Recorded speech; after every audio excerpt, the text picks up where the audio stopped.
اللي فوق بيزداد غنى واللي تحت بيزداد فقر، وده بيخلق فروقات مرعبة بين الطبقات، وبيزرع كراهية وغضب الناس عمره ما كان بيكون بسيط.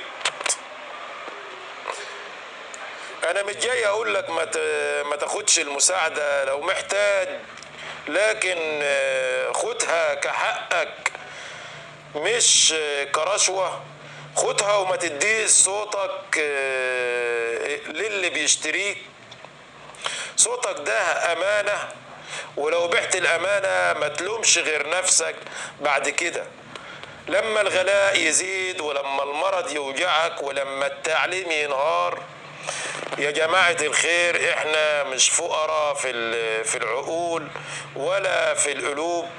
احنا بس محتاجين نصدق ان صوتنا له قيمة، وانه لو اتجمعنا على الصح، اللي بيشتري الناس بالفلوس ما هيتحرق قدام وعي الناس.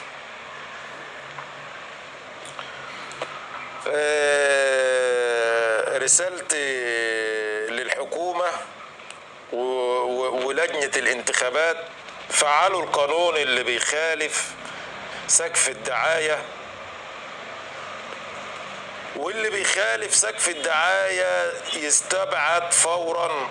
كفاية مجاملات وكفاية سكوت. مصر مش ناقصة تاني ناس تشتري الكرسي، مصر محتاجة ناس تخدم الناس مش تشتريها. ورسالة لكل مواطن بسيط: وعيك هو سلاحك، ولو وعيك صحي محدش هيقدر يشتريك ولا يضحك عليك بشنطة أو ورقة. وفي النهاية ده مش دعوة ضد حد، ده دعوة لنا كلنا إننا نصحى نفكر ونختار صح. اختار اللي يخدمك بضمير مش بالفلوس، اختار اللي بيحترمك مش اللي بيستغلك، اختار اللي هيخلي ولادك يعيشوا بكرامة.